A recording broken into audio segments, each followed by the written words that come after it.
नमस्कार, पुण्य श्लोक भाई शो में हमने देखा कि देवी हेलेन ने दस्तावेजों को थोड़ा बहुत जांच लिया है और फिर जो दूसरे दस्तावेज उनके पास रख दिए गए थे उनमें भी उन्होंने कमी ढूंढ ली है कि दोनों में अंतर है। और गंगूबाई तात्या को बताती हैं कि अंतर है। पता चल जाता है कि किस दौरान ये अंतर आया होगा, कैसे दस्तावेज बदले होंगे। अब क्या गोनू जी पर शक जाएगा? जाहिर सी बात है जाएगा, क्योंकि दस्तावेजों का काम उन्हीं का था, ये उन्हीं से संबंधित विभाग का था। और युवराज खंडेराव देख चुके हैं कि पहले गुरु जी कुछ कहते हैं, बाद में कुछ कहते हैं।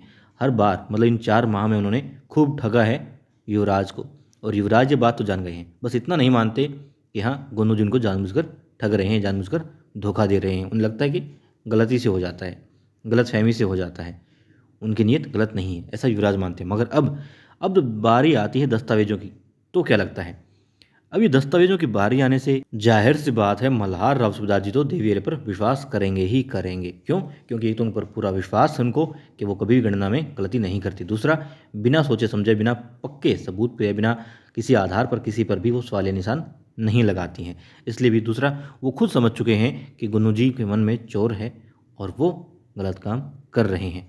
हो सकता है थोड़ा बहुत उनके पास में सबूत उनके को मिल चुके हों। और फिर जो हम नया प्रोमो देख रहे हैं जिसमें कहते हैं कि इन 8 सालों में मल्हार राव सूबेदार जी की दूरदर्शिता, उनकी रणनीति की बदौलत जो है मराठा साम्राज्य पूरे भारत में अपना पैर पसार रहा था, अपना जो परचम लहरा रहा था।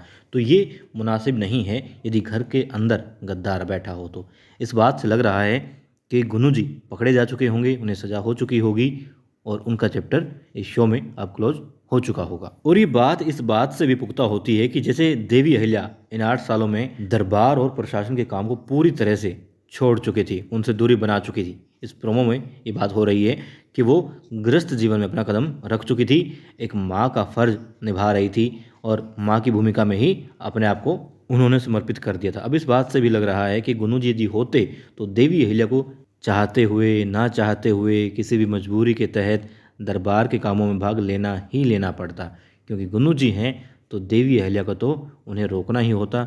और गुन्नू जी अच्छे काम कर नहीं सकते, उनकी फितरत नहीं है, ना उनका स्वभाव है, ना उनके बस की बात है। इसलिए देवी अहिल्या को उन्हें रोकने के लिए दरबार में आना ही पड़ता। और अब कहते हैं कि 8 सालों में देवी अहिल्या ने पूरा समय जो है अपने घर को दे रखा है, परिवार को दे रखा है, बच्चों को दे रखा है। तो यकीनन गुन्नू जी का अध्याय जो है यहाँ पर समाप्त हो चुका होगा।